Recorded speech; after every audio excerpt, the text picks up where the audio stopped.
Hi, it's Danny. Thanks for checking out this next mini video in the series about abdominal muscles. Let's do a little toning. Feel free to join in, but if you need to warm up first, just watch for now and join in later.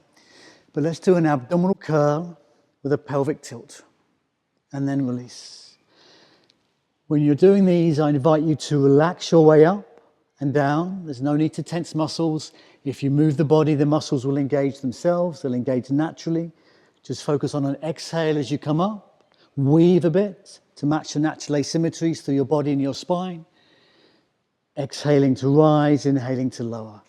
Now we could take one leg out, we could keep up and we can hang out and play for a moment. If you need neck support, one hand behind the head, you can change legs. This is a little more advanced than both feet on the ground. And of course, depending on your flexibility and your strength, you could come up and advance this higher, more of a modification. Hands behind the head, hands can circle. You're keeping a little pelvic tilt. You're keeping the torso flexed. You're adding some challenge. We could add more twists. You could add your scissors.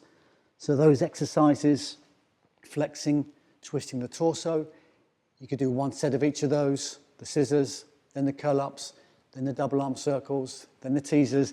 Then if you're more advanced, obviously you've got the V-sits.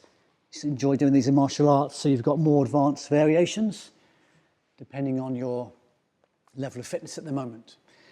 Be sure to include a counter. Be sure to include some light stretching where you bring your head and chest and solar plexus and beginning of abdomen up and down.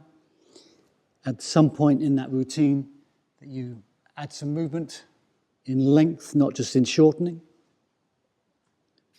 And you might like to just stretch back as well before carrying on with the rest of your workout.